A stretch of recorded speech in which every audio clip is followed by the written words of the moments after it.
भीम ने दुर्योधन की जंगा को फाड़ दिया। युद्ध भूमि के मैदान में रो रहा है, चिल्ला रहा है, सब मारे गए, द्रोणाचार्य का बेटा सुथामा नहीं मारा गया। पास में पहुंचा, पूछता है बताइए आपकी कोई अंतिम इच्छा? बोले हाँ, मैं पांडवों के शीश देखना चाहते। विचार किया, किसी ने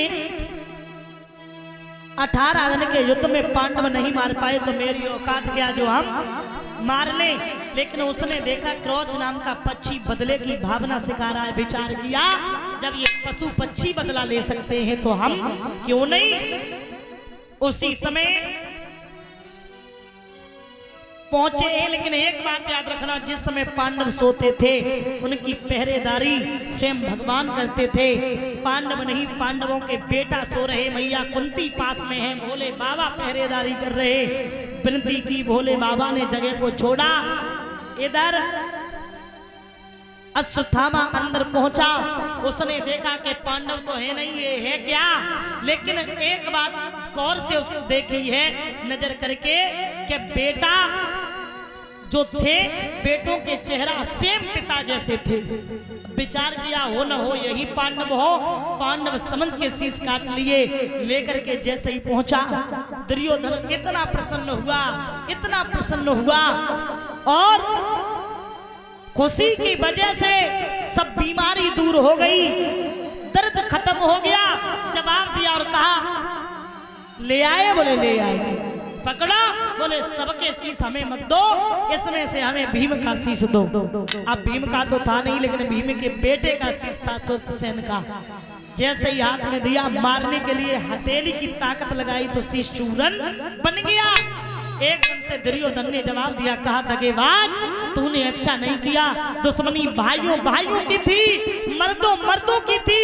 अरे वंश से क्या था, तूने तो मेरे वंश में कोई इतना भी नहीं बचा, पानी देने लायक भी बचा हो। तूने मेरे साथ बहुत गलत किया। इतना कह करके दुर्योधन ने अपने प्राणों को छोड़ दिया। दुर्योधन किसमें मरा दादा? खुशी में और गम में। दुर्योधन को यह श्राप लगा था कि जिस दिन खुशी और गम दोनों एकत्रित हो जाएगी, उसी दिन तेरी मौत हो जाएगी। इधर मेरे प्यारे श्रोता बंधु, मैया पांचों बेटों की लहस में रो रही है। और क्यों नहीं रोएगी? जिस माँ के 5-5 बेटा दुनिया से चले जाएं तो क्या रोएगी नहीं? मैया रो रही है। अर्जुन जाते हैं, अश्वत्थामा झाड़ी में छिपा बाण को चलाने लगे।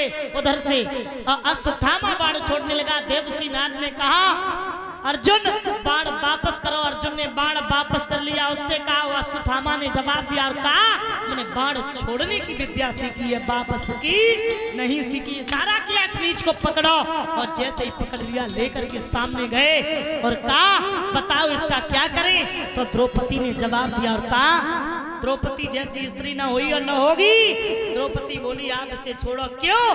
क्योंकि ये पहले तो गुरु का बेटा है, दूसरी बात ये जाति का ब्राह्मण है। अवश्यम भोक्तव्यम प्रत्येक कर्म शुभम, जो जैसा कर्म करता है उसे वैसा फल भोगना पड़ता है। लेकिन आप मत मारो, इसे मार कर क्यों बिगाड़े धर्म, और इसे मार देंगे इसके कर्म। आप मत मारो, छोड़ दो। तो यहाँ भगवान ने, कन्हैया ने एक बात कही है, द्रौपदी आज ये मेरा वचन है, तुम्हारा इतिहासों में नाम होगा, ग्रंथों में नाम होगा। तुम्हारे जैसी स्त्री ना हुई और ना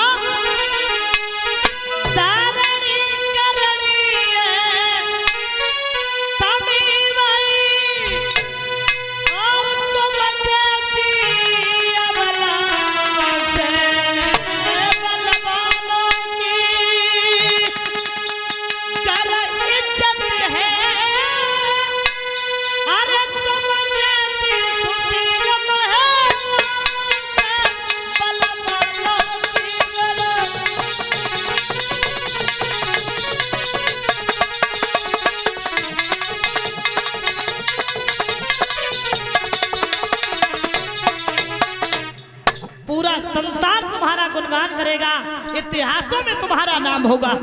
दादा याद रखना, उसी समय क्या किया है, छोड़ा नहीं। उसके मस्तक में एक दिव्य मणि थी। द्रोणी का सिर चीर के मणि को लिया निकाल और लज्जित नीचे को किए निकल गया चांडाल। अपमान करके छोड़ दिया। याद रखना, एक ब्राह्मण का जहाँ अपमान हो जाए वो ब्राह्मण मौत के समान हो जाता है, मरे के समान हो जाता है। अपमान करके छोड़ दिया। बंधुओं, इधर क्या हुआ महाराज, जब अपमान करके छोड़ दिया, इसने देखा कि अभिमन्यु युद्ध में मारे गए। अभिमन्यु की पत्नी उत्तरा गर्भवती है, जिसके 6 महीने का गर्भ है। ऐसा ब्रह्मसात जलाया, गर्भ को जलाने लगा।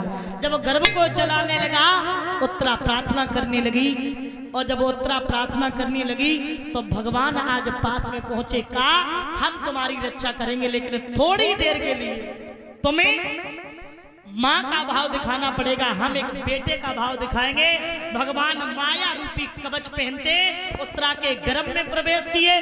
जो गर्भ जल्लाता प्राण डाले हैं। 9 महीने के बाद जैसे ही पुत्र ने जन्म लिया, नाम रखा परीक्षित। बोलिए परीक्षित महाराज की बधाइयां बजी, मंगलाचार हुए। महाराज, इस तरीके से प्रभु ने परीक्षित के गर्भ में रक्षा की। इस तरीके से हुआ परीक्षित जी का जन्म।